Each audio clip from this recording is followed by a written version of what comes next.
En este vídeo vamos a hablar sobre riesgo de sequía. El índice de la presentación es el que se muestra en pantalla. Empezaremos realizando una introducción, hablaremos sobre sequía y aridez, veremos cuáles son las posibles definiciones con las que trabajamos de sequía, los distintos tipos de sequía y veremos también de qué forma se puede analizar esta. Terminaremos la lección mostrando algunos de los impactos de las sequías y algunas pequeñas muestras de cómo se pueden gestionar este tipo de eventos. Entonces, lo primero a dejar muy claro es que la sequía es un rasgo normal y recurrente del clima, es decir, es un proceso cíclico.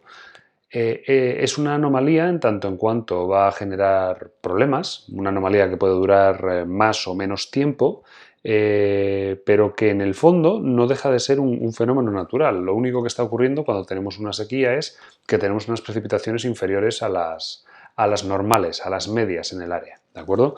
Entonces, realmente la sequía es un problema principalmente porque nuestra forma de organizarnos como sociedad es la de mantener unas necesidades que son más o menos constantes en el tiempo. Es decir, necesitamos beber una cantidad de agua, consumir una determinada cantidad de alimentos que necesitan agua para producirse y esas necesidades apenas cambian con el tiempo.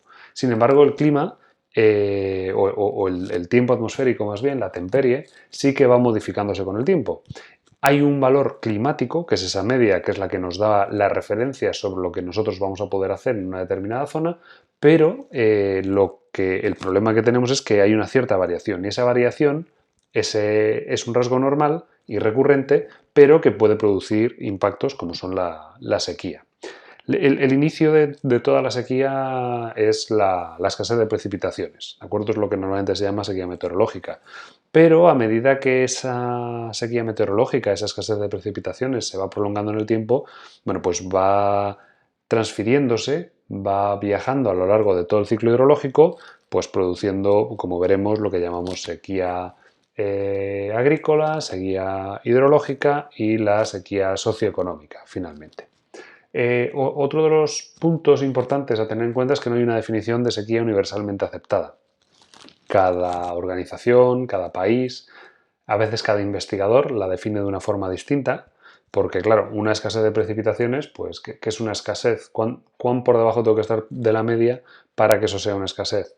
Y por lo tanto, pues muchas veces es difícil ponerse de acuerdo y saber exactamente a qué se refiere cada uno cuando estamos hablando de sequías. Es importante tener en cuenta que la sequía no es lo mismo que la aridez, ¿de acuerdo? La aridez vendría a ser una situación permanente del clima, es decir, es un lugar árido, es un lugar donde hay muy pocas precipitaciones y eso condiciona la vida en ese entorno. Imaginemos, por ejemplo, el desierto del Sáhara. En el Sáhara llueve muy poco y eso condiciona la vida, pero no hay sequía per se. Es decir, en el Sáhara llueve lo que llueve, lo que tiene que llover. No están de sequía continua. Lo que ocurre es que es una zona árida, ¿de acuerdo? Y realmente, en cierto sentido, lo que podríamos considerar como esa diferencia que hay entre ambos fenómenos es la dimensión temporal. Es decir, la sequía es un proceso transitorio, aunque cíclico, mientras que la aridez es un estado. ¿De acuerdo? Con lo cual eso es algo a tener en cuenta y muy importante separar la aridez de lo que serían las sequías. En pantalla podéis ver ahora mismo pues, cuál sería un poco el reparto de climas, a entendido clima como un elemento muy grosero, porque realmente pues, la clasificación de Köppen, por ejemplo, da muchísima más granularidad. Pero bueno, en general podemos ver ese reparto entre zonas pues, húmedas, subhúmedas, semiáridas, áridas e hiperáridas, ¿no? Entonces, eso es una característica de esas localizaciones. Vemos la franja en África, la franja del Sáhara, como es una zona hiperárida. Vemos, por ejemplo, si nos centramos en España, que tenemos una zona semiárida, toda la zona del Mediterráneo español y parte de la franja atlántica sur, y tenemos una zona húmeda que sería toda la zona norte. Eso es una característica permanente, ¿de acuerdo? Y entendido siempre como permanente, dentro de unos límites de percepción humanos, porque sabemos que a lo largo de los milenios y de los millones de años de vida de la Tierra, bueno, pues esos climas pueden irse modificando. O ahora mismo, sin tener que irnos a escalas geológicas, pues el mismo cambio climático puede estar provocando cambios de este tipo, cambios en las medias, que no son transitorios, es decir, son cambios total y absolutamente definitivos. Entonces, bueno, como hemos dicho, la sequía es una anomalía natural y transitoria suficientemente prolongada, ¿de acuerdo?, para que pueda producir distintos impactos, pero que ha de diferenciarse de la aridez, que siendo también una situación natural, tiene carácter permanente. Esa es la principal diferencia entre ambas.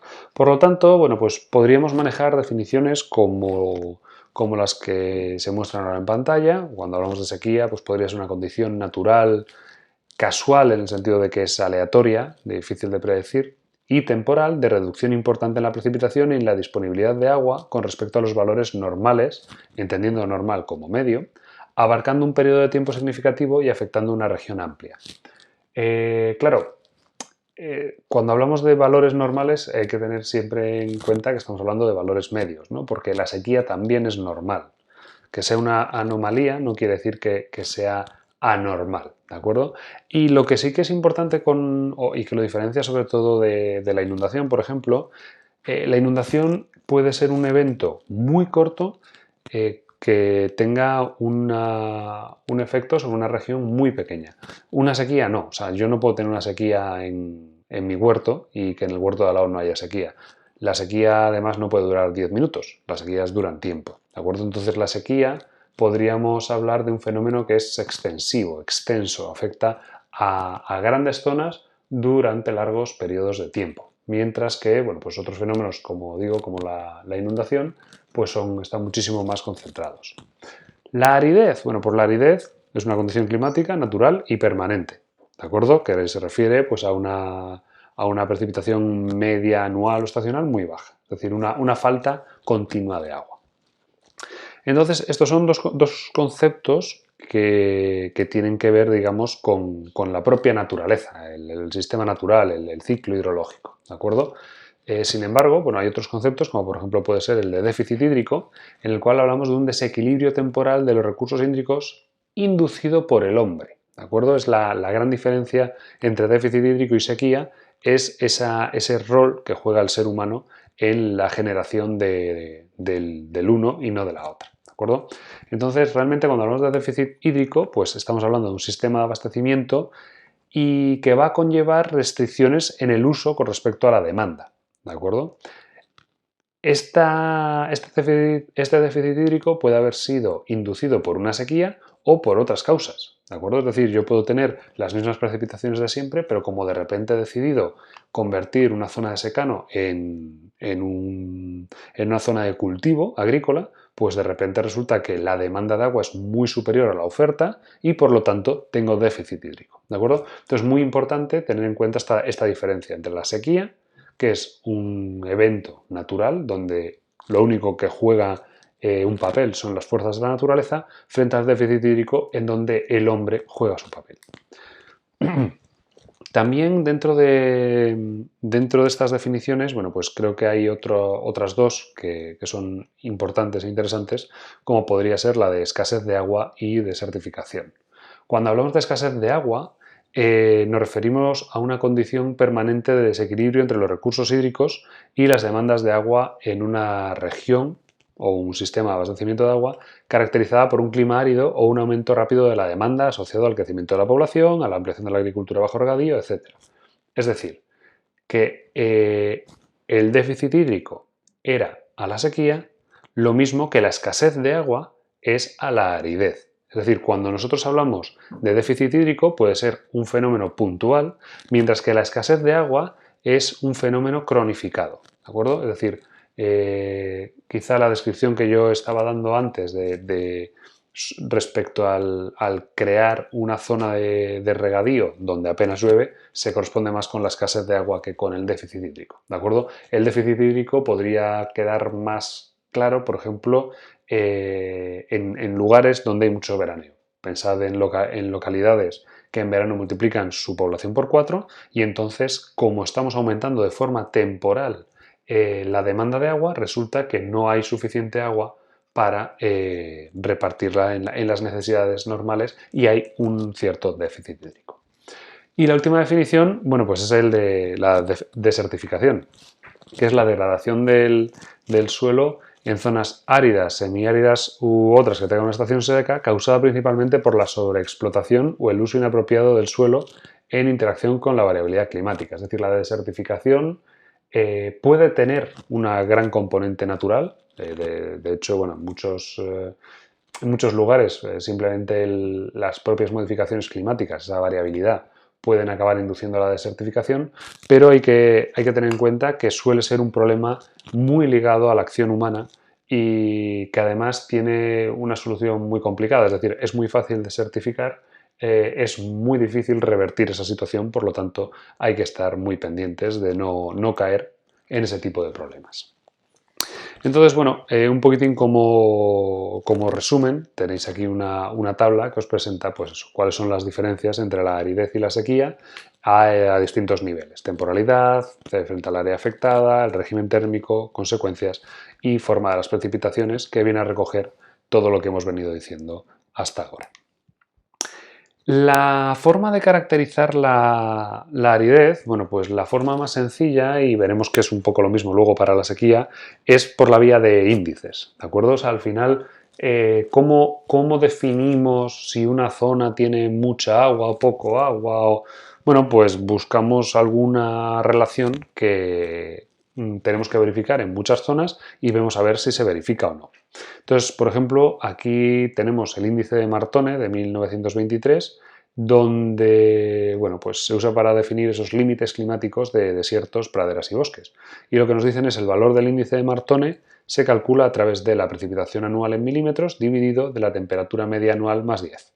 Y en función del valor que obtengamos, bueno, pues si estamos entre 0 y 5 estamos en un desierto árido extremo, entre 5 y 10 tendríamos un semidesierto o árido, y así pues tenemos las distintas clasificaciones que hemos estado viendo, por ejemplo, en el gráfico de antes, ¿de acuerdo? Es decir, ¿qué estamos haciendo en realidad? Precipitación no deja de ser un aporte de agua, temperatura no deja de ser un elemento que está eliminando agua vía evaporación, vía evapotranspiración, con lo cual de alguna forma este índice lo que está es, sin entrar en complicaciones que podrían venir derivadas del uso de la hidrología, bueno, pues está intentando simplificar ese ciclo hidrológico mediante dos variables: cuánto agua hay y cuánta agua consume de forma natural el medio, vía la temperatura. Y con esto podemos clasificar en qué nivel de aridez se encuentra nuestra zona de estudio.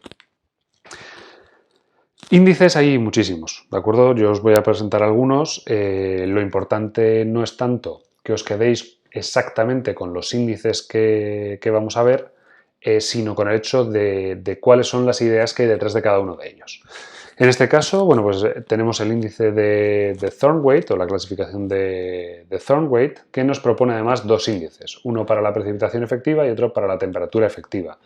Y si veis, bueno, pues este índice es algo más complicado porque en lugar de trabajar a través de la precipitación anual, pues lo que hace es una suma sobre 12 meses de las precipitaciones mensuales, donde además, bueno, pues tenemos la relación entre la precipitación mensual y la temperatura mensual, y todo ello elevado pues a 10 novenos. Es una fórmula no lineal donde nos va a dar un índice para la precipitación, que podéis ver además cómo se correlaciona con los distintos climas en la tabla de la izquierda.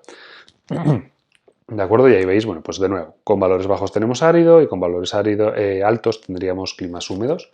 Y para la temperatura tiene también otro índice que depende, en este caso sí, de la temperatura media anual, y en función de eso pues tenemos pues, desde la tundra, la taiga y luego sistemas micro, meso y macrotermales, precisamente para clasificar esa aridez de las localizaciones o regiones donde podamos trabajar. En el caso del índice termopluviométrico de Dantin-Revenga de 1940, bueno, pues vemos que en este caso concreto lo que hacen es trabajan con otro orden. En lugar de poner la precipitación arriba, la temperatura abajo, ponen la temperatura arriba y la precipitación abajo, y por lo tanto el índice funciona al revés. Es decir, cuanto más pequeño es el índice, mayor humedad; cuanto más grande es el índice, más aridez. cada vez, ¿de acuerdo? Es un índice, bueno, pues creado para la zona mediterránea y veis que, bueno, el comportamiento es muy similar a lo que hemos estado viendo hasta ahora, ¿no? Como podría ser, pues, el índice de aridez de noche, donde básicamente, pues, venimos a tener algo muy similar, ¿no? O sea, es decir, aquí mete el número de días de lluvia, la precipitación anual y la temperatura, y bueno, pues le queda, digamos, unos índices de aridez además que tienen como unos límites, unos umbrales muy sencillitos, ¿no? Que van de 25 en 25. Al final, pues cada autor ha trabajado con el índice de aridez que para su aplicación concreta le ha ido mejor y por eso hablábamos al principio de que no hay una definición ni de aridez ni de sequía, digamos, canónica y que todo el mundo acepte. Cada uno tiene un poco y trabaja con su definición. El concepto está claro. Aridez, baja precipitación constante, sequía, una reducción de la precipitación, pero a partir de ahí el dónde ponemos el umbral pues está, digamos, siempre en discusión porque para según qué aplicación y según qué zonas funciona mejor pues unos temas u otros. Dentro de estos índices, bueno, pues podríamos encontrar también la clasificación bioclimática de la UNESCO FAO, ¿de acuerdo? Donde básicamente lo que estamos considerando es, a partir de un diagrama hombrotérmico, bueno, pues vamos a estar trabajando con aquellos momentos en los cuales decimos cuáles son los puntos en los cuales la precipitación es menor que 2 veces el valor de la temperatura y a partir de ahí definimos lo que va a ser un mes seco y con esto podemos definir cuáles son los periodos secos, es decir, definir aquellos periodos en los cuales, como tenemos un valor de precipitación que es menor de 2 veces esa temperatura, se va a corresponder con periodos secos, de tal forma que podemos decir, bueno, en tal zona tenemos una época seca que dura pues X meses, ¿no? Y es otra forma de caracterizar esa aridez. Digamos que la forma más sencilla quizá de visualizar esto pues sería a través de un climograma o un diagrama hombrotérmico donde vamos por un lado dibujando pues cuáles van a ser en las barritas, pintamos la precipitación, ¿de acuerdo? Donde tenemos los máximos y vamos viendo los mínimos y demás, y pintamos también la temperatura. A partir de ahí, bueno, pues si tenemos en la misma escala, pues podríamos dibujar ese límite de donde tenemos aquellos meses en que la precipitación sea menor que 2 veces la temperatura y de ahí podemos definir cuáles son los periodos de aridez, ¿de acuerdo? Cuáles son esos meses en los cuales vamos a tener aridez según esta definición, que sería de nuevo otra distinta a la que hemos estado manejando hasta ahora. Entonces, bueno, luego sobre estos climogramas, de nuevo, se pueden definir otro tipo de índices. Bueno, aquí veis cómo quedaría a partir del índice de Gaussian, donde, bueno, pues de nuevo, tenemos la precipitación, tenemos la temperatura, una serie de operaciones matemáticas y podemos pues, hacer una reconstrucción de cuáles son los niveles de aridez, ¿no? Veis ahí en el mapa de España, bueno, pues la imagen quizá que todos tenemos en la cabeza, ese norte más húmedo y luego, bueno, pues si os fijáis un poco, siguiendo algunos de los principales sistemas montañosos, pues tenemos más humedad, obviamente, porque van a estar atrapando parte de la precipitación. Y luego, bueno, pues el resto de España, pues es un sitio, pues tirando a árido, ¿de acuerdo? O sea, parece mentira porque, bueno, somos un país con un desarrollo agrícola importante, pero bueno, la realidad es que no es un desarrollo agrícola que quizá no se corresponde exactamente con la disponibilidad de recursos, ¿de acuerdo? Con lo cual, bueno, pues esto obviamente es muy difícil de solventar una vez que uno tiene una actividad económica ya establecida, pero bueno, porque veáis que los números están ahí y que no mienten. Bien, bueno, ahora que hemos visto la parte de aridez, vamos a intentar trabajar un poco con las definiciones de sequía, ¿de acuerdo? Y las definiciones de sequía, pues hay un montón y pueden, pues, desde ir hasta por su objetivo, que podrían ser conceptuales u operacionales, o por categorías, ¿no? O sea, desde las que utilizan la cantidad absoluta de precipitación, a aquellas que trabajan con la desviación promedio. Es decir, para definir la sequía, como os he dicho, hay pues muchísimas definiciones posibles en base a lo que queramos conseguir. O sea, quiero algo que me defina el concepto, o necesito una definición que me permita trabajar y definir umbrales de alerta para yo poder alertar a la población, y quiero trabajar con precipitación total o con desviaciones. Es decir, vais a encontrar una grandísima variedad. Aquí tenéis, bueno, pues una recopilación. Como veis, tenemos intentos de definición, pues desde 1933, la de Cole, que dice pues, que una sequía es un periodo de 15 días sin lluvia, ¿de acuerdo? Que probablemente en su lugar de trabajo y bajo sus condiciones tenía sentido. Podemos encontrar, pues no sé, la de Blumenstock, por ejemplo, 1942, que dice que es un periodo de al menos 48 horas con una precipitación total inferior a 2,5 milímetros. Bueno, de nuevo, otra definición que probablemente fuese válida y que pueda ser válida en según qué casos, ¿no? Y luego, bueno, pues vemos otras definiciones. Tenemos definiciones, pues, por ejemplo, la del Oxford English Dictionary, ¿no? donde nos viene a definir lo que es una sequía. Es decir, que luego en última instancia, claro, cuando hablamos de definir la sequía, normalmente nosotros nos vamos a nuestra parte técnica, pero no hemos de olvidar que la propia palabra en sí pues tiene distintos significados, ¿no? Y que a veces ocurre que una palabra de uso común tiene un significado que luego a nivel técnico se redefine y está muy bien definida, y otras veces, como este caso, pues no hay una definición técnica ampliamente aceptada por todos. Y con eso tenemos que trabajar, no nos va a quedar otra que aceptar esa situación. Entonces, bueno, aquí pues, seguimos con las definiciones.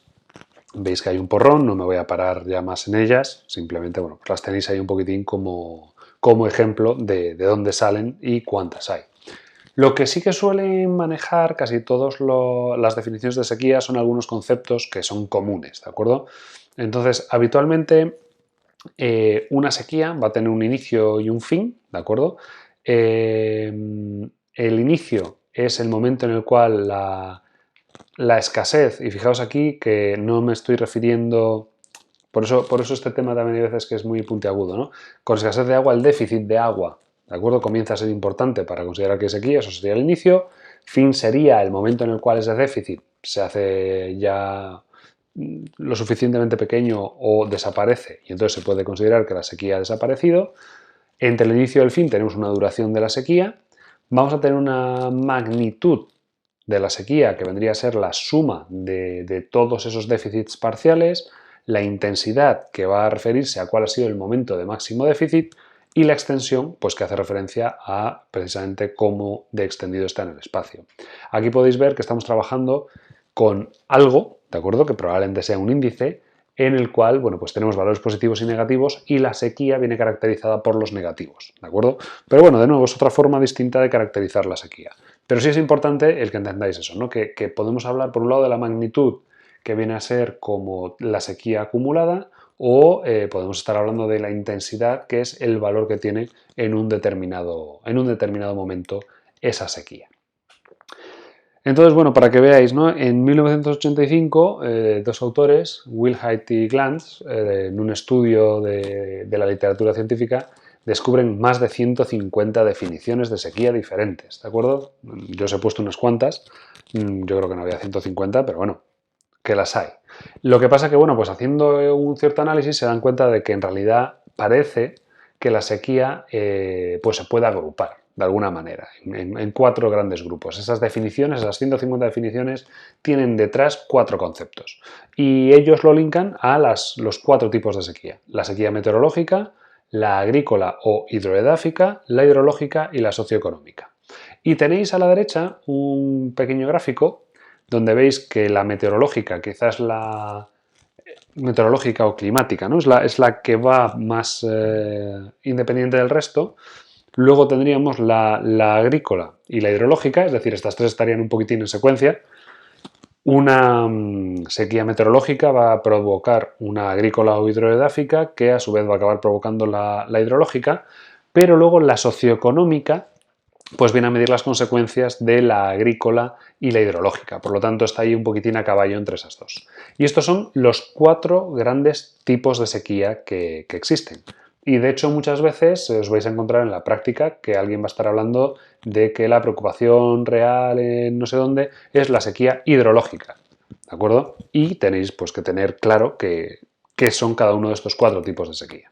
Entonces, cuando hablamos de sequía meteorológica, pues vamos a estar hablando principalmente del grado de precipitación inferior a un determinado umbral, ¿de acuerdo? Es decir, cuando hablamos de sequía meteorológica está lloviendo menos que la media, pero no menos que la media porque está lloviendo un 0,1% menos que la media a partir de un determinado umbral, ¿de acuerdo? Y aquí veis pues algunas de estas definiciones ligadas a la sequía meteorológica. Menos de 2,5 milímetros de precipitación en 48 horas, o precipitación anual menor de 180 milímetros, o un periodo de lluvia, un periodo sin lluvia de 6 días de duración, ¿de acuerdo? Es decir, que cuando hablamos de sequía meteorológica siempre lo que va a estar implicado son variables meteorológicas, ¿de acuerdo? En esos índices van a tener pues, precipitación, que puede ser la acumulada en tantos días, o a nivel anual o a nivel mensual, pueden tener en cuenta la evapotranspiración, pueden tener en cuenta bueno, pues otros fenómenos, pero normalmente va a estar siempre ligada a esa meteorología. ¿De acuerdo? Y cuando hablo de que tienen en cuenta la evaporación y la transpiración, siempre a través de la temperatura, que es la variable meteorológica que la controla. Y claro, obviamente esto es el origen de todo. Es decir, el problema es que deja de llover. Si siguiese lloviendo, no iba a haber sequía. Podría haber un déficit hídrico generado por el humano, pero no sequías. ¿De acuerdo? Entonces, bueno, esto respecto a la sequía meteorológica. Respecto a la sequía agrícola, bueno, pues yo creo que el nombre es bastante gráfico. O sea, nos referimos a cuando esa sequía ya no es solo que no llueve, sino que de repente la vegetación empieza a sufrir. ¿Por qué empieza a sufrir? Bueno, pues la vegetación empieza a sufrir porque si no hay precipitación, el suelo se va secando por evaporación y por transpiración y cada vez las plantas tienen más difícil sacar agua del suelo y por lo tanto van a acabar sufriendo problemas de desecación, ¿de acuerdo? Obviamente, claro, el efecto podría ser distinto en agricultura de secano y de regadío, ¿no? O sea, en la agricultura de secano, pues el déficit de humedad del suelo va a ser siempre ligado a esa sequía meteorológica, ¿de acuerdo? Porque al ser de secano, pues todo el agua viene a partir de la lluvia. En el caso de la agricultura de regadío, el efecto ya igual no iba a ser el mismo. ¿Por qué? Bueno, porque podemos usar otros recursos hídricos para mitigar este efecto, ¿de acuerdo? Entonces, esto un poco es importante tenerlo en mente porque, claro, al final cuando estamos trabajando con efectos agrícolas, o sea, nosotros podemos tener un índice de sequía agrícola, pero ese índice va a ser mucho más representativo de lo que ocurre en agricultura de secano que de lo que ocurre en agricultura de regadío. Es decir, cuando estamos hablando de sequía como fenómeno natural, normalmente solo metemos variables naturales y por lo tanto en el caso del regadío, como está el ser humano de por medio, es uno de esos casos que escaparía a el estudio que hacemos habitualmente de sequías agrícolas. Por eso, en la clasificación nos mostraba antes que en el caso de la socioeconómica toca un poco de la agrícola, toca un poco de la hidrológica. ¿De acuerdo? Porque en el fondo, bueno, pues hay casos que son más complicados porque cuando interviene el ser humano ya no es tan sencillo predecir cuándo vamos a tener uno de estos problemas. La sequía meteorológica está clara porque no podemos cambiar lo que llueve, pero ya a partir de ahí en lo que va a ocurrir sobre el suelo sí podemos tener cierto efecto, ¿de acuerdo? Sí que es importante saber y tener claro que obviamente primero viene la sequía meteorológica y luego la agrícola. Primero deja de llover y luego notamos que hay un déficit de agua dentro del suelo, ¿de acuerdo? Por eso la organización que mostraba en la figura de presentación de estos tipos. El siguiente nivel sería la sequía hidrológica, y sequía hidrológica se refiere precisamente a las consecuencias sobre el sistema hidrológico. Es decir, sequía hidrológica se da por la reducción de las aguas superficiales, la disminución de disponibilidad de aguas subterráneas, etcétera, etcétera. Todo esto, de nuevo, de forma transitoria, y cíclica, porque siempre estamos hablando de sequía, ¿de acuerdo? Entonces, la sequía hidrológica viene después de la sequía agrícola. ¿Por qué? Porque el agua que nos va a llegar a los ríos, ¿de qué depende? De la generación de escorrentía y del flujo base. La generación de escorrentía, que viene controlada en gran medida por la cantidad de agua que hay dentro del suelo, ¿de acuerdo? Si el suelo está saturado, voy a tener una mayor generación de escorrentía, y por otro lado, esa cantidad de agua que contiene el suelo también es la que me va a alimentar el flujo base, con lo cual si tengo el suelo seco, pues no voy a tener flujo base y por lo tanto pues voy a tener sequía hidrológica, ¿de acuerdo? Entonces es importante tener en cuenta esta consecución. De nuevo, la sequía hidrológica, pues en sistemas naturales que tengan muy poca intervención humana, nos van a funcionar muy bien los índices. En aquellos altamente regulados, pues el índice va a hacer aguas. ¿Por qué? Bueno, pues porque obviamente si yo tengo un río que viene principalmente alimentado por un embalse, pues yo puedo regular el nivel del río y por lo tanto mantener los caudales constantes independientemente de que haya una sequía meteorológica o una sequía agrícola. ¿De acuerdo?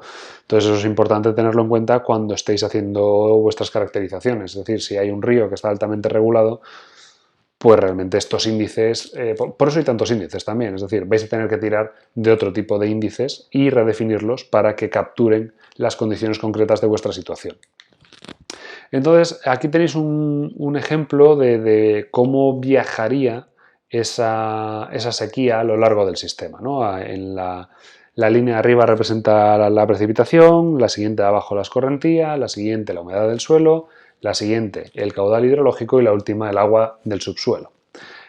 Entonces, claro, las anomalías en precipitación, bueno, pues pueden ser más fuertes, en el sentido de que pueden ser mucho más concentradas y de mayor intensidad, y a medida que vamos filtrándolas, ¿de acuerdo? Pues estas anomalías se van de alguna forma achatando, teniendo un pico menor y haciéndose algo más amplias. No es exactamente el mismo fenómeno, pero es muy parecido al de la laminación, ¿de acuerdo? Vais viendo cómo el momento en el cual se produce ese pico va retardándose y además esos picos pues tienen una suavidad mayor, ¿de acuerdo? Así es como ocurren las sequías y por eso bueno, pues tenemos esa clasificación de 4 tipos de sequía que básicamente nos capturan cómo se va moviendo esa anomalía que viene generada principalmente por la precipitación. Entonces, bueno, tenemos claras estos 3 tipos de sequía, ¿no? Los 3 primeros, la meteorológica, la hidrológica y la agrícola, y luego la socioeconómica realmente es medir la sequía a través de los impactos, impacto social, impacto económico e impacto medioambiental. Claro, obviamente el impacto medioambiental, por ejemplo, pues es que puede venir provocado por la sequía hidrológica. Es decir, el impacto ambiental puede ser que como tengo menos agua durante este periodo, hay un estrés más elevado de toda la fauna piscícola y está muriendo. Entonces, por eso es lo que os digo que realmente la sequía meteorológica sí que realmente tiene su existencia un poco aparte. Las otras 3 están muy ligadas, ¿no? Y de hecho, a pesar de que os he dicho, la secuencia normalmente es meteorológica, agrícola, hidrológica y socioeconómica, bueno, pues hay autores que, bueno, discuten si la hidrológica no viene antes que la agrícola y demás, por eso pues también os lo intento reflejar, ¿de acuerdo? Para que lo veáis, que hay sitios donde podéis ver un poco el orden cambiado, aunque nadie discute que la inicial es la meteorológica. Entonces, bueno, la forma de medir esa sequía socioeconómica pues va a ser siempre a través de algún indicador que me dice, oye, cuánta producción económica he perdido, o que me van a decir cuánta utilidad ha perdido el ser humano, porque ahora resulta que ya no me puedo duchar todos los días, sino que solo me puedo duchar una vez cada 3. ¿De acuerdo? O sea, es decir, ya pasa a ser un índice que no está midiendo la sequía en sí, sino sus efectos. ¿De acuerdo? Es decir, cuáles son las consecuencias de esa sequía. Y consecuencias pues, sobre los 3 elementos que hemos dicho: las personas, la economía y el medio ambiente. Y esa sería un poco la clasificación de la sequía socioeconómica. Entonces, bueno, además existe Existe otro matiz en todo esto y es que, claro, a medida que vamos avanzando en los tipos de sequía, cada vez los índices han de recopilar más información, ¿de acuerdo? Es decir, referente, la sequía meteorológica solo habla del tiempo, en la sequía agrícola ya necesito saber estructura, necesito meter parte de la estructura del suelo, de la vegetación, para la hidrológica ya necesito tener la red de drenaje y para la socioeconómica pues necesito ir mucho más allá, porque necesito caracterizar mi tejido productivo, mi tejido social o mi medio ambiente. Vamos a hablar ahora del análisis de la sequía. Y cuando hablo o me refiero a análisis, es a cómo puedo yo ahora caracterizar todo esto que hemos venido hablando, ¿no? Entonces, claro, el cómo caracterizo yo, por ejemplo, una sequía agrícola sobre un terreno de producción, pues claro, va a implicar conocimientos sobre meteorología, hidrología, agricultura, eh, podría entrar ahí en concreto la economía, ¿de acuerdo? Y vamos a tener que tener en cuenta una serie de fenómenos físicos, precipitaciones, escorrentía, humedad del suelo. Es decir, que la caracterización de la sequía puede ser algo muy complejo, puede requerir de un modelado hidrológico de procesos donde tengamos en cuenta un montón de variables. Eso sería el ideal. O sea, desde luego el ideal siempre es el acudir a las bases y partir pues, de los fenómenos físicos subyacentes e intentar caracterizarlos.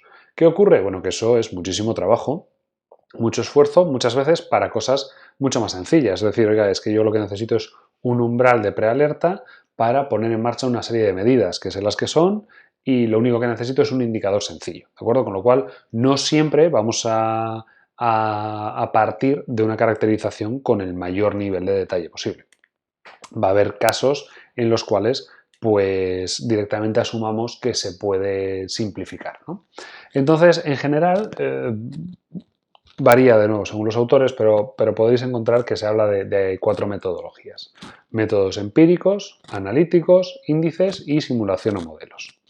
Los métodos empíricos, pues básicamente lo que hacemos es análisis históricos. Decimos, vamos a ver cuándo yo he sufrido o cuándo yo he sentido que estamos sufriendo una sequía, voy a ver qué valores toman las variables a nivel histórico y voy a ver si esos valores que toman a nivel histórico las variables me están informando sobre eso que ha ocurrido. Es decir, puedo encontrar un valor de la variable que cuando supera un umbral yo siento sequía y ahí eso sería ese método empírico. Cuando hablamos de métodos analíticos, pues partimos de algún tipo de conceptualización, ¿no? Lo que podría ser una teoría, y a partir de ahí se derivan cuáles serían las propiedades de la sequía y se verifica si esa teoría realmente representa lo que luego se ve en la serie histórica o no. Eh, Normalmente entre métodos empíricos y analíticos suele haber ahí muchas veces un poco de lío, porque claro, o sea, el método científico parte de la observación, generamos una hipótesis, experimentamos, hacemos una evaluación y volvemos al principio, ¿de acuerdo? Entonces, me da igual empezar con los datos y jugar con ellos hasta que genere algún tipo de concepto que luego es el que pruebo, o empezar por el concepto y irme a los datos, ¿de acuerdo? Entonces están un poquitín realimentados. Luego, uno de los mayores o de los métodos más utilizados sería el de los índices, que básicamente buscan generar una métrica o una dimensionalización que me permita comparar situaciones diferentes en distintos momentos y lugares del espacio, muy similares a los que hemos visto con respecto a la aridez. Los índices de aridez y los índices de sequía son bastante similares. Y luego, bueno, pues tendríamos la cuarta metodología, la de simulación o modelos, a la que me refería en la diapositiva anterior, donde básicamente pues lo que hacemos es hacer un modelado completo donde metemos los datos históricos, la información estadística y vamos a producir series que son las que vamos a analizar. De alguna forma, parte de asumir que, bueno, que en lugar de decir que ha habido una falta de precipitación, yo meto mi serie de precipitación entera y veo cómo va afectando a cada una del resto de series y a partir de ahí ya haré el análisis que corresponda en cada caso concreto. Entonces, bueno, lo que subyace dentro de todo esto básicamente es una caracterización cuantitativa de la sequía, ¿de acuerdo? O sea, al final, cuando hablamos de sequía, y aquí empezamos a mezclar un poco ya sequía y déficit hídrico, ¿de acuerdo? Porque, bueno, pues porque a pesar de que la sequía, como hemos dicho, se define más claramente como un proceso natural, en muchos sistemas hídricos están tan sumamente modificados ya por el ser humano que es casi imposible de realmente separar la parte natural de la parte artificial, ¿no? Y por eso, a pesar de que la sequía se refiere a ese déficit de precipitación al clima, bueno, pues la realidad es que todo esto se entremezcla, ¿no? Entonces, bueno, cuando hablamos de ese análisis de sequía, lo que queremos es cuantificar, ponerle números, decir realmente cuánto estoy por debajo de la media, poderlo comparar, decir, oye, esta es pues 2 veces más importante de la que tuvimos hace 3 años, etcétera, etcétera, ¿no? Y muchas veces pues vais a ver que esa cuantificación, sobre todo en sistemas donde ha habido una antropización importante, bueno, pues pasa por buscar cuál es esa relación entre la oferta y la demanda. La oferta de agua totalmente controlada por fenómenos naturales y aleatorios, en cierto sentido, ¿de acuerdo? Y la demanda, pues, es así que tiene una componente natural también, que es la del propio ecosistema, y luego tiene, pues, una parte artificial, si queremos. A mí la palabra artificial no me gusta demasiado porque parece como si la actividad humana fuese menos natural que la vida de los conejos en el campo, ¿de acuerdo? Pero en principio formamos parte de la naturaleza de la misma forma, solo que bueno, nosotros tenemos una capacidad de modificar el estado natural, pues que hace que nuestro efecto sea distinto, ¿no? Pero bueno, que en el caso de la demanda, pues es una parte natural y otra parte provocada precisamente por las modificaciones humanas, ¿de acuerdo? Entonces, bueno, de nuevo, realmente esa cuantificación, lo que vamos a intentar buscar siempre es pues ser capaces de ir caracterizando periodos de alguna forma, bien sea, como os he dicho, a través de modelado o a través del simple análisis histórico mediante modelitos sencillos. Entonces, normalmente lo que vamos a intentar y lo que han hecho un montón de autores, bueno, pues es siempre lo mismo. O sea, hay como 4 condiciones, ¿no? Primero se selecciona una variable que represente la oferta, normalmente la precipitación, pero bueno, puede ser la precipitación total mensual, la total anual, la media de las últimas 3 semanas, ¿de acuerdo? Luego se buscar una caracterización numérica de la demanda, cómo represento yo la demanda, ¿de acuerdo? Mediante un número. Luego buscamos un periodo de análisis, porque es lo que os decía. ¿Tiene sentido estudiar sequías con series de precipitación horaria? No, no lo tiene. No lo tiene porque o sea, lo normal es que llueva una hora y la siguiente no. Y cuando no llueve una hora no es una sequía. Entonces hay que determinar el periodo. ¿Que una semana esté sin llover forma parte de una sequía? Pues, hombre, por ejemplo, yo os diría que en España no. En España hay muchos sitios donde es normal que no llueva una semana, sobre todo según qué meses. En lugares, por ejemplo, yo qué sé, en los trópicos, en zonas donde realmente tiene un montón de precipitación convectiva y demás, que una semana esté sin llover puede ser una sequía. ¿De acuerdo? Entonces, por eso hay que determinar claramente cuál es el valor de ese periodo a trabajar. Y luego, bueno, pues la forma en que se abordan los aspectos regionales, es decir, en la forma concreta que tome el índice o el modelo o el procedimiento que vamos a seguir, pues que va a depender muchas veces del sistema subyacente, ¿de acuerdo? Por eso los índices, por ejemplo, de aridez, pues también son distintos unos de otros dependiendo del sistema que quiere caracterizar cada uno de los autores. Entonces, bueno, aquí tenéis un poco esa representación, ¿de acuerdo? En ese análisis de la sequía, de lo que sería una oferta menos demanda, ¿de acuerdo? Cuando la oferta es mayor, es decir, cuando hay más agua que precipita de la que yo estoy consumiendo, mis barras estarían por arriba. Cuando la demanda es mayor, tengo déficit, sequías, veis que ahí ya empezamos a mezclar los términos por esto que os digo, y entonces pues las puedo caracterizar, ¿no? Entonces en la serie temporal que veis, bueno, pues vemos que tenemos una primera sequía que dura 3 periodos de tiempo, con una intensidad bastante grande. Luego tenemos otra sequía de duración 2, una intensidad bastante más baja. Luego tenemos una tercera sequía con una duración de 8 periodos y aunque la intensidad es menor, su magnitud probablemente sea mayor que la de la primera sequía. ¿Por qué? Bueno, pues porque aunque la intensidad es menor, dura durante más tiempo, ¿no? Y eso va a hacer que su magnitud sea mayor.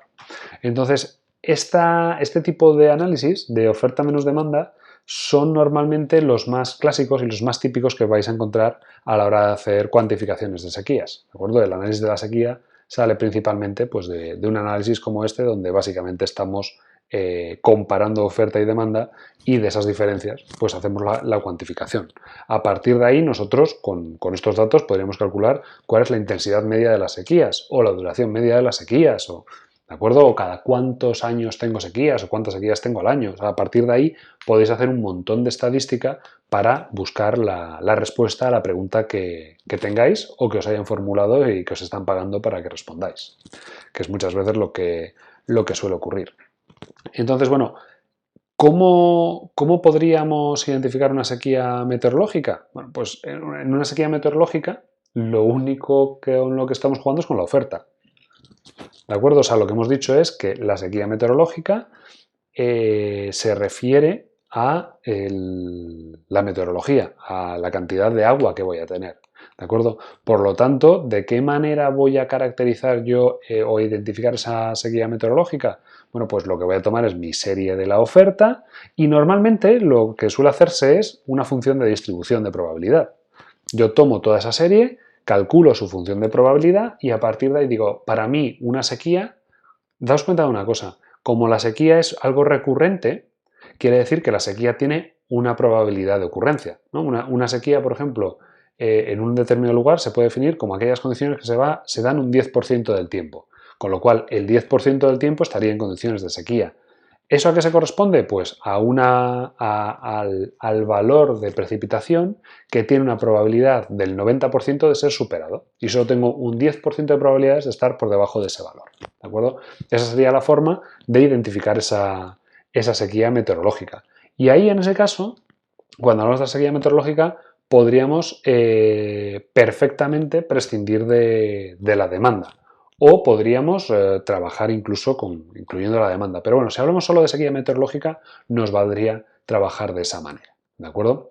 Respecto a la sequía hidrológica, pues en lugar de tomar las precipitaciones, nos tenemos que ir a los caudales. Pero una vez que tenemos los caudales, hacemos lo mismo. Es decir, ¿qué estamos diciendo? Que una sequía es un periodo en el cual tengo unos caudales por debajo de unos valores medios. Pues me hago mi caracterización estadística y defino un umbral a través de un cuantil o de un percentil, ¿de acuerdo? Que decimos, oye, para mí hay sequía cuando mis caudales están por debajo del percentil del 10% y a correr. Es decir, si yo tengo caudales que están por debajo del valor que se supera el 90% del tiempo, ¿de acuerdo? Quiere decir que estoy en sequía. Es una definición que es, en cierto sentido, operativa, ¿de acuerdo?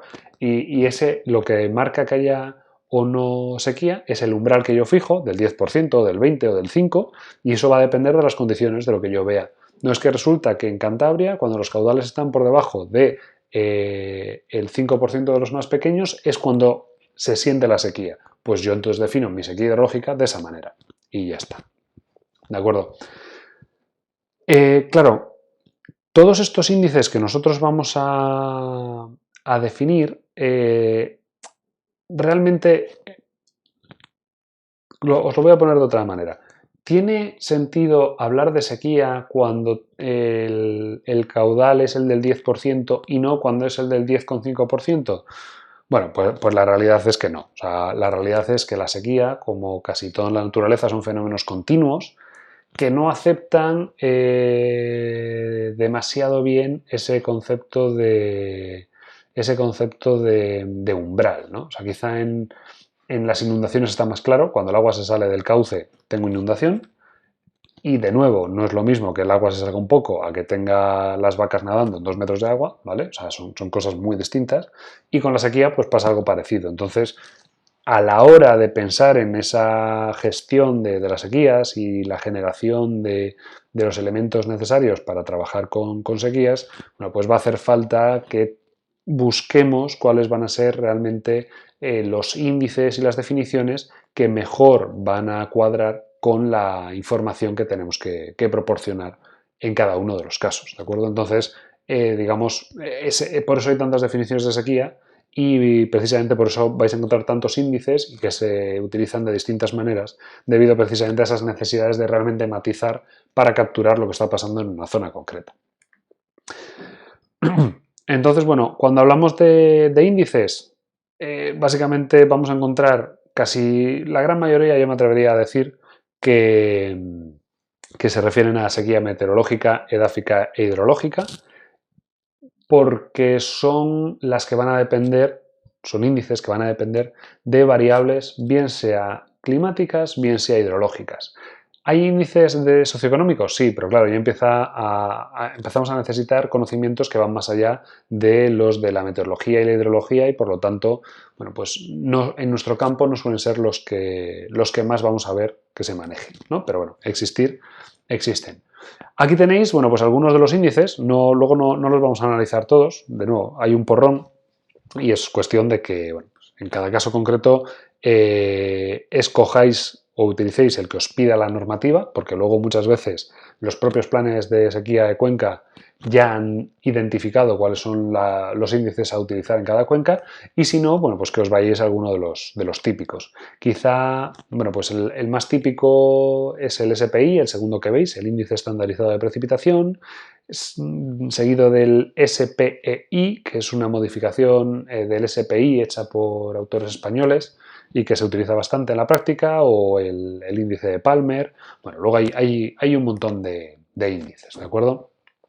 Aquí tenéis quizá los más utilizados, ¿no? El SPI, el índice de porcentaje de la precipitación normal, los basados en deciles y cuartiles y el índice de severidad de la sequía de Palmer. Y luego tenemos los cuatro primeros respecto de la sequía meteorológica y el quinto, el índice de humedad de los cultivos, que vendría a reflejar la sequía agrícola, ¿de acuerdo? Entonces, bueno, el SPI es al que más atención le voy a dedicar para que veáis cuál suele ser la lógica detrás de todos los índices, porque es prácticamente la misma para todos, y que entendáis cómo se trabaja, porque luego una vez que entendáis el resto son sota, caballo y rey. Bueno, desarrollado por McKee en el 93. Básicamente, ¿qué vamos a hacer? Bueno, pues vamos a hacer una caracterización estadística de nuestras series de precipitación. Y la precipitación, en general, se ajusta muy bien a una distribución gamma, ¿de acuerdo? Bien, entonces, lo que vamos a hacer es, pues, a partir de toda nuestra serie, le vamos a ajustar una distribución gamma. Entonces, claro, ¿qué ventajas me va a aportar a mí la utilización de un índice como este? Bueno, pues que con un solo numerito caracterizo algo muy complejo como es la sequía. Estupendo. Veremos además que este numerito lo podemos calcular a distintas escalas temporales, de tal forma que yo puedo analizar cómo cambia el numerito cuando lo calculo mes a mes, o cuando lo calculo en periodos agregados de 3 meses, o en periodos de 6 meses. Y eso me puede servir para generar una especie de sistema de alerta temprana. Si yo veo cómo va modificándose este índice cuando lo calculo a 6 meses y veo que va empeorando, digo, contras, igual dentro de 3 meses voy a tener problemas de sequía, ¿no? Y concretamente el SPI es el más sencillo de todos, ¿vale? Entonces, esa es una ventaja, que a su vez es la desventaja. O sea, la desventaja es que, como es el más sencillo, solo tiene en cuenta la precipitación. Y por lo tanto, como os insistí antes, en sistemas que hayan sido altamente modificados por el ser humano, pues puede que nos esté dando una información todo lo fina que vosotros necesitáis. Entonces, bueno, el ajuste, pues ahí tenéis una función de densidad gamma. De nuevo, la gamma creo que se puede escribir de al menos dos maneras, ¿de acuerdo? En función de cómo le llamas a los parámetros. Aquí os pongo una, pero vais a Wikipedia, yo creo que ahí tenéis las dos, y en el software que utilicéis para hacer los ajustes, pues utilizará una u otra. Es indiferente.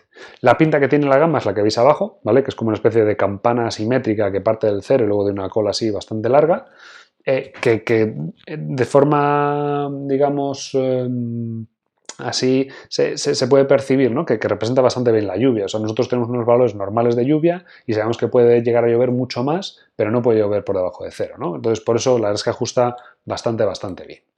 Aquí tenéis una forma de cálculo de los estimadores de los parámetros de la gama anterior. Cuando vayáis a hacer algo de esto, pues yo os diría que, como vais a utilizar un software, no vais a hacer este ajuste, sino que haréis el ajuste con Excel, con MATLAB, con Python, con R, con lo que uséis, ¿de acuerdo? Y ya está, de ahí saquéis los valores de los parámetros. Y esto nos va a hacer falta, pero bueno, os lo dejo ahí casi como un apunte histórico, pero luego siempre hay alguien pues, que prefiere hacerlo a mano y utiliza estos estimadores, ¿de acuerdo? Entonces, lo que hemos dicho, lo primero de todo es ajustar una distribución gamma. Y lo siguiente que vamos a hacer para este índice y para casi todos es lo que se llama una transformación equiprobable de una gamma a una normal estandarizada de media 0 y varianza 1, ¿vale? La normal 0,1 de toda la vida. ¿Qué es esto de una transformación equiprobable? Bueno, pues aquí lo tenéis. En el gráfico de la izquierda lo que tenéis es la curva de la función de distribución de probabilidad de la gamma, ¿de acuerdo? Y a la derecha tenéis la función de distribución de probabilidad de la normal 0,1. Veis que la gamma va desde 0 hasta, tenéis 8 pulgadas, porque esto es para una estación en Fort Collins, ¿de acuerdo? Y tenéis cuáles son los valores de la lluvia en el eje de abscisas, y en ordenadas tenéis la probabilidad acumulada, el valor de la F mayúscula, el cuantil o el percentil, ¿de acuerdo? Entonces, ¿cómo hacemos una transformación equiprobable? Pues lo que hacemos es, nos vamos al valor de precipitación pues para un mes o para un trimestre o para un año, el que nos toque en toda la serie, ¿de acuerdo? Y con ese valor, en este caso 2, entramos en la función de distribución. De ese 2 subimos hacia arriba hasta que tocamos la función de distribución y si veis le corresponde a aproximadamente un cuantil de 0,61 o lo que se diga el percentil del 61%. Nos vamos a la función de distribución de la derecha, donde tenemos la función de distribución de la normal 0,1 con ese 61%, entramos con ese 61% y nos calculamos cuál es el valor de la normal 0,1 que tiene esa probabilidad de no superación, ese 61% de cuantil. Y veis pues, que queda un valor del entorno de 0,2 más o menos, ¿de acuerdo? Entonces, ¿qué es esa transformación equiprobable? La transformación equiprobable es la que le asigna al valor de 2 pulgadas de precipitación sobre la precipitación real, el valor 0,25 de una normal 0,1. ¿Qué me está diciendo eso? Nosotros sabemos que en una normal, cuando estoy por encima, en una normal 0,1, cuando estoy por encima de la media son valores positivos y cuando estoy por debajo de la media son valores negativos. Pero es que además sabemos que el 66% del tiempo más o menos mis valores van a estar entre menos 1 y 1, el 95% del tiempo voy a estar entre menos 2 y 2 y casi el 100% entre menos 3 y 3. Es decir, que yo ahora tengo un termómetro. Si yo tomo mi valor de precipitación, hago esta transformación equiprobable y me sale un SPI de menos 2 o menos 2,5, ese valor es muy poco probable que ocurra, lo cual quiere decir que estoy en condiciones de sequía. ¿De acuerdo? ¿Por qué? Por lo que hemos dicho antes, porque vamos a definir la sequía como un umbral probabilístico. Vamos a definir la sequía que es como aquel suceso que ocurre un tan porcentaje del tiempo, con lo cual tiene una probabilidad de ocurrencia. ¿De acuerdo? Bueno, pues este procedimiento de estas transformaciones, el ajuste de una distribución y la transformación equiprobable, lo vais a encontrar en un montón de índices. El SPI, el de Palmer sigue un proceso similar, ¿de acuerdo? Entonces, esto es el kit de la cuestión. Si entendéis esto, no vais a tener problemas con casi ningún índice de temas de sequía. ¿De acuerdo?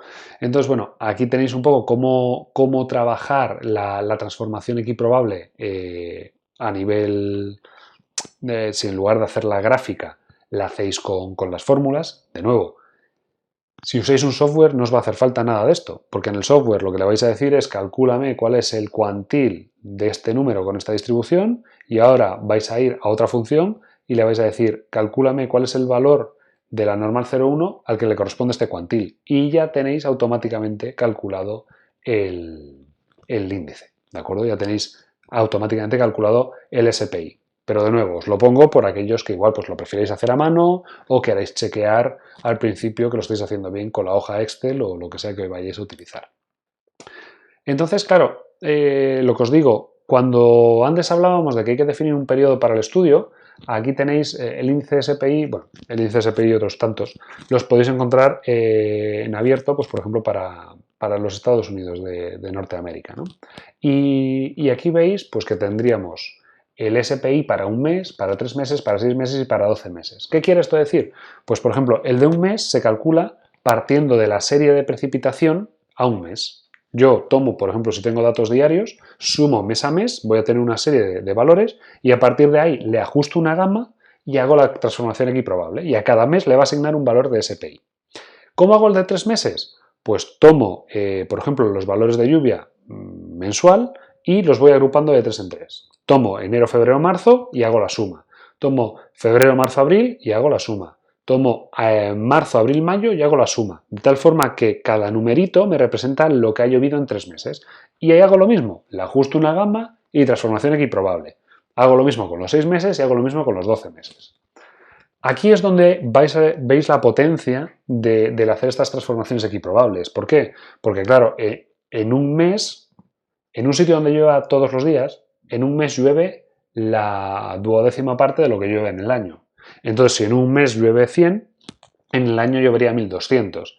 Entonces, el umbral que yo tengo que fijar para definir la sequía va a ser distinto. Cuando en realidad, si yo tengo una sequía que va durando mucho en el tiempo, el umbral debería ser el mismo.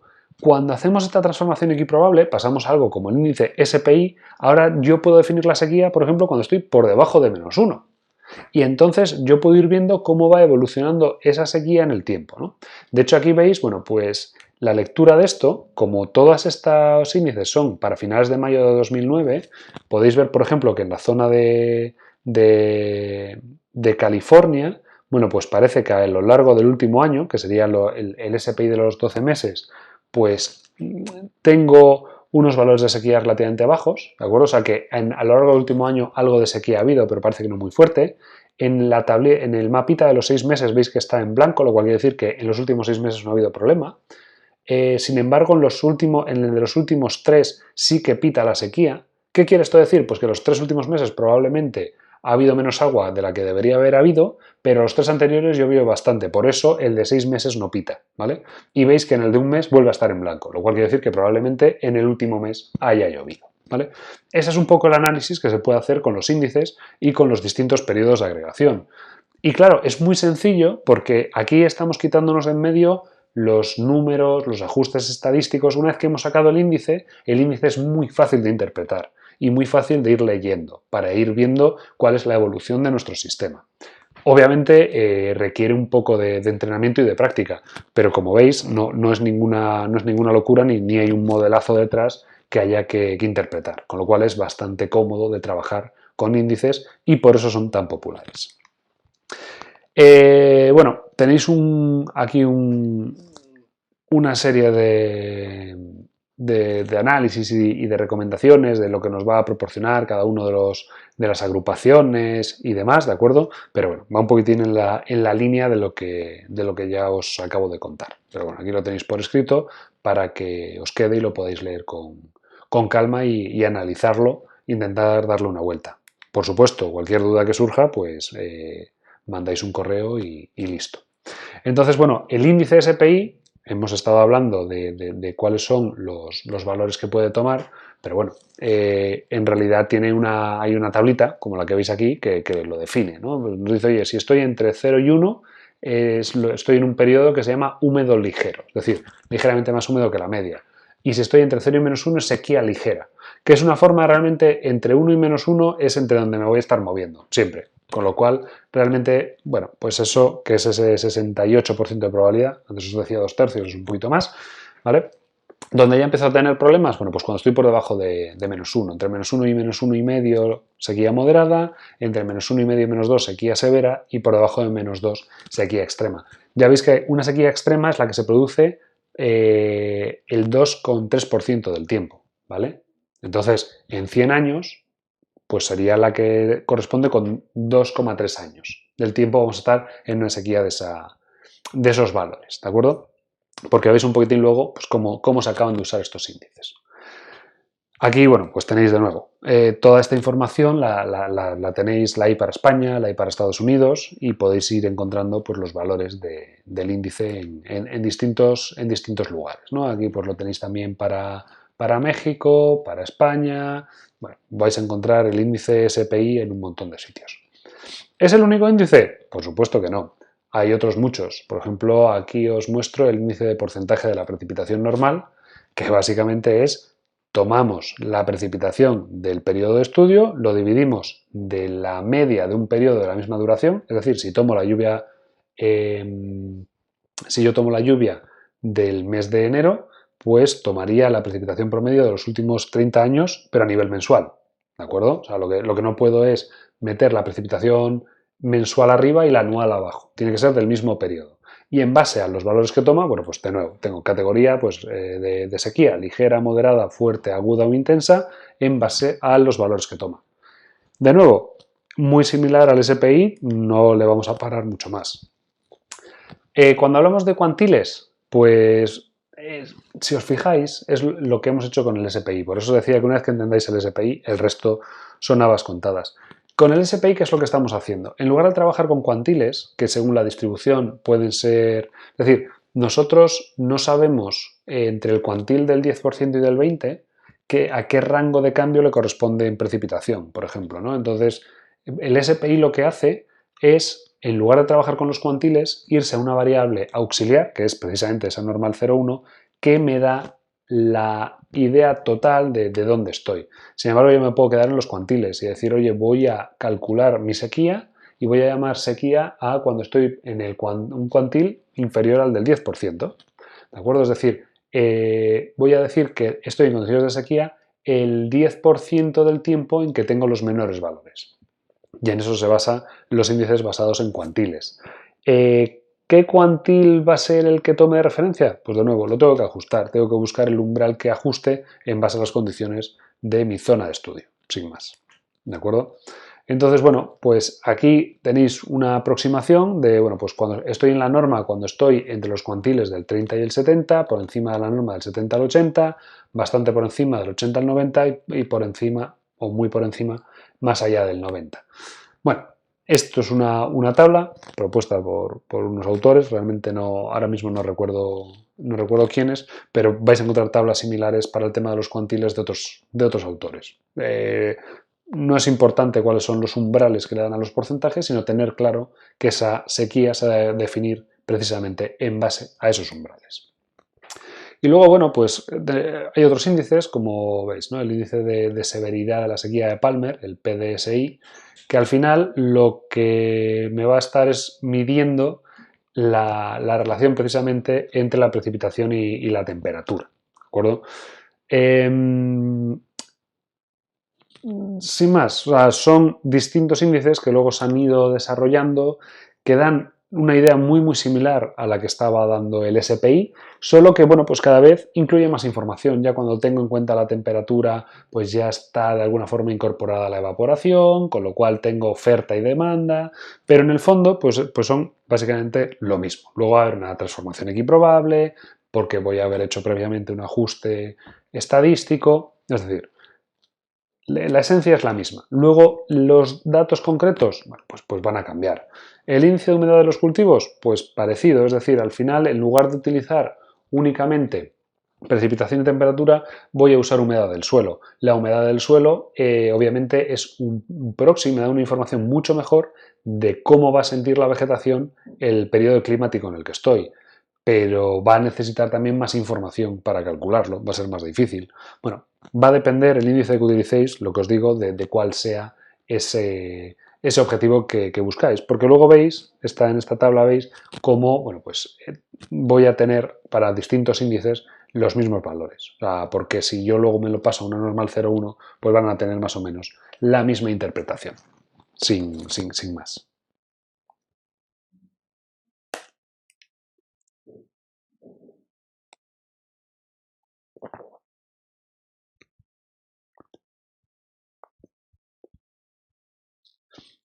Entonces, uno de los últimos puntos ya que vamos a tratar es el del impacto de las sequías, ¿de acuerdo?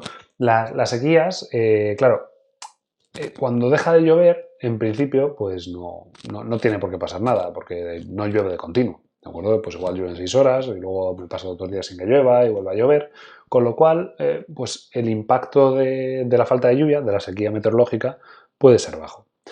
La sequía agrícola, bueno, pues ya si las plantas empiezan a notar que falta agua, ya no van a producir, no van a crecer tanto, digamos, mi producción agrícola va a verse afectada y ya ahí ya empieza a haber impactos, ¿vale? Entonces, por eso muchas veces, cuando hablamos de sequía socioeconómica, nos vamos a los impactos. Me da igual que no llueva.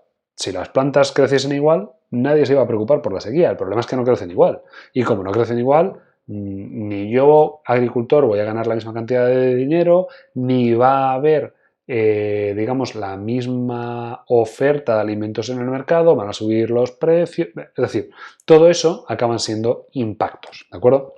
Entonces, bueno, impactos, hay muchas clasificaciones, tenemos desde los tangibles a los intangibles, tangibles como pueden ser, pues luego se separan en directos e indirectos. Un impacto tangible y directo es el descenso en el rendimiento agrícola. Yo normalmente produzco tantas toneladas de trigo y he producido la mitad de eso, con lo cual eso es un impacto directo.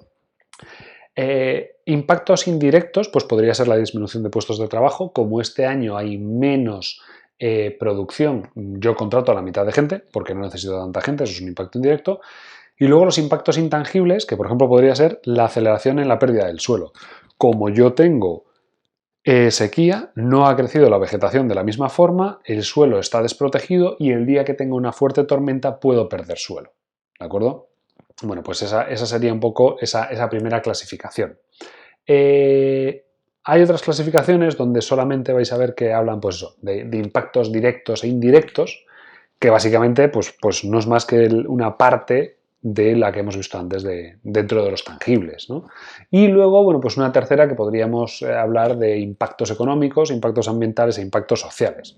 Bueno, pues un poquitín lo que hemos dicho. Si es sequía socioeconómica, pues va a afectar a la gente en los sociales, que estaríamos hablando de daños a la salud pública, conflictos en los usuarios del agua, reducción general de la calidad de vida, que igual no se puede transformar en euros fácilmente, pero que realmente es un impacto sobre la sociedad. Luego podríamos tener los ambientales, ¿de acuerdo? Que es si esto reduce la población de no sé qué molusco, pues puede tener sus impactos derivados, como luego sobre los peces y demás. ¿De acuerdo? Y puede, pues sobre el impacto económico, pues parece que está más claro, ¿no? Sobre la agricultura, la industria forestal, etcétera, etcétera. Entonces, estos impactos en realidad son los que nosotros vamos a querer caracterizar de alguna forma cuando estamos hablando de sequía socioeconómica. Por lo tanto, normalmente cuando hablamos de sequía socioeconómica, pues lo que vamos a estar es buscando caracterizar todos estos impactos de una u otra manera. Respecto a la gestión de las sequías, bueno, pues realmente, claro, con todo lo que hemos dicho, ¿cómo se gestiona una sequía? Bueno, pues una sequía tiene mala gestión en el sentido de que no podemos hacer mucho. O sea, en una inundación nosotros podemos, pues con las presas y los embalses, a través de distintas estructuras, controlar un poco hasta qué punto va a tener efecto una inundación. Pero claro, las sequías afectan a áreas tan grandes y es un problema realmente de que no llueve, que no es que podamos hacer mucho, más allá de controlarlas para intentar predecirlas e implementar medidas de mitigación. Es decir, si yo sé que dentro de 3 meses voy a tener una sequía, pues voy a empezar a controlar el agua y la voy a racionar un poquito.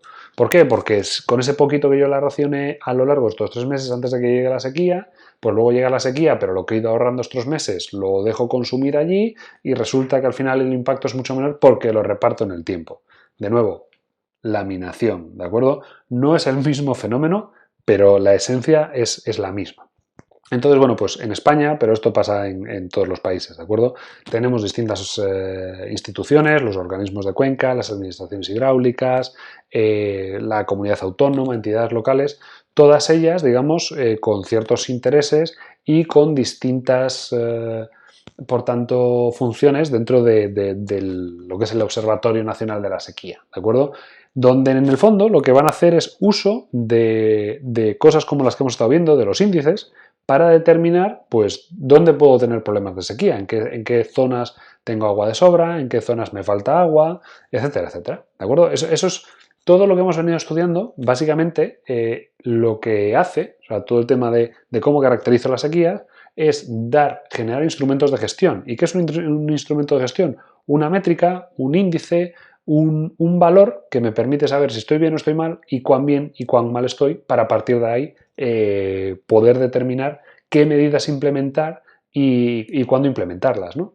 Pues aquí veis, por ejemplo, en un plan de gestión, gestión de estrategia, gestión de la demanda, gestión del impacto, es decir, pues puedo poner en marcha distintas medidas de ahorro de agua o en la agricultura, en la industria, o puedo buscar, vamos a hacer uso de recursos subterráneos, es decir, todo eso forma parte de las cosas que uno puede hacer cuando está gestionando una sequía, es decir, tengo que buscarme maneras para mitigar esos impactos. Bueno, pues eso es lo que viene siendo un plan de gestión de sequías. Y realmente, bueno, pues los planes de gestión, de nuevo, hay un montón de autores de por medio y de instituciones.